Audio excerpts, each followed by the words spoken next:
The secret teacher who shaped Elvis Presley's soul. December 3, 1976. Las Vegas Hilton. 25,000 people packed into the showroom expecting another typical Elvis concert, but what they witnessed that night would become the most emotional moment in Vegas history. For 3 weeks, Elvis had been hinting at a mystery guest, someone he called more important than music itself. Nobody could have guessed the truth. The mystery builds. Elvis had been dropping cryptic hints to his band during rehearsals. "Someone very important to me is going to join us on stage tonight," he'd said, "someone who means more to me than music itself." His band members, Charlie Hodge, James Burton, and the rest, spent weeks guessing.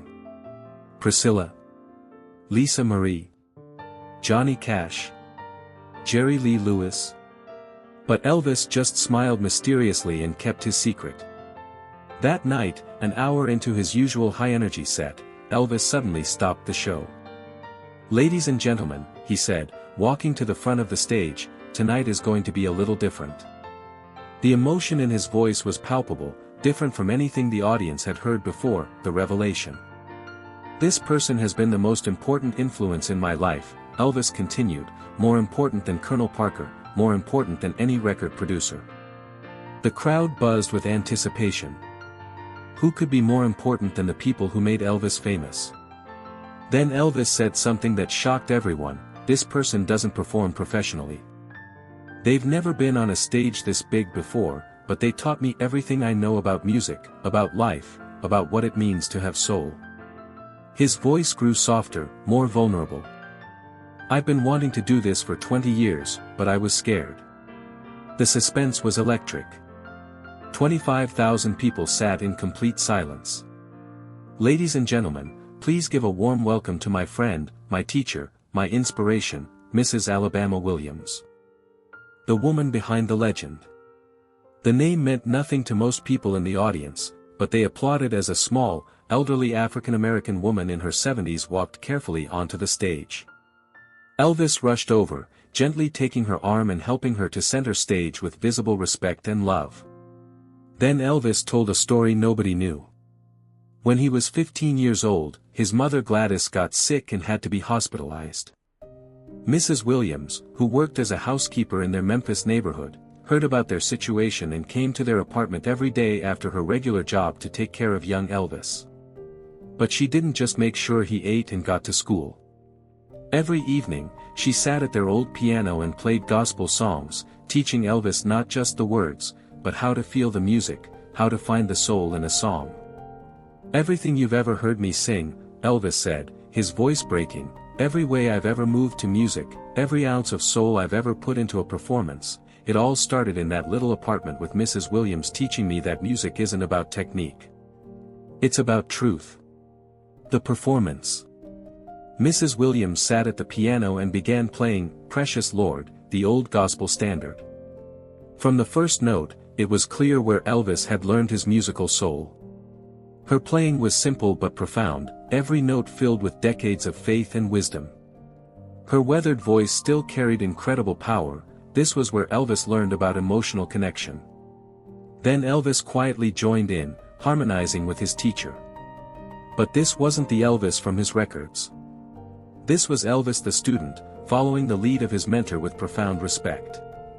They sang together like they'd done thousands of times before, and the entire arena transformed from entertainment venue to sacred space. The hidden truth.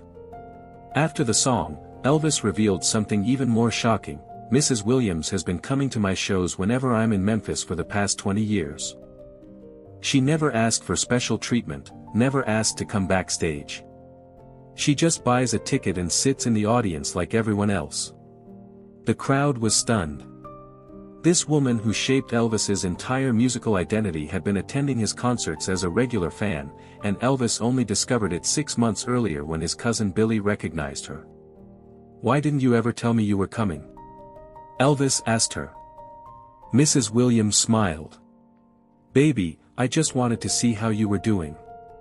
Make sure you were still singing from your heart like I taught you. I didn't need anything else." The final revelation. But Mrs. Williams wasn't finished. She addressed the massive audience. "This boy right here has never forgotten where he came from. Every Christmas for 20 years, he sent money to my church. Every time there's been a family in our neighborhood who needed help, Elvis has helped them.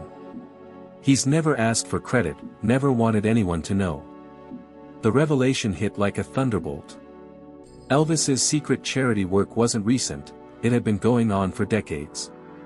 They sang one more song together, "He's Got the Whole World in His Hands," and the entire arena joined in. Rich executives sat next to working-class families, tourists from around the world, all united in this moment of pure musical joy. The standing ovation lasted 10 minutes. People weren't just applauding a performance, they were honoring a woman who had shaped one of the most important cultural figures of their time. The legacy. After that night, Mrs. Williams became a regular presence at Elvis's concerts, sitting in a special section he designated for her. More importantly, Elvis started publicly acknowledging the African American musical influences that shaped him.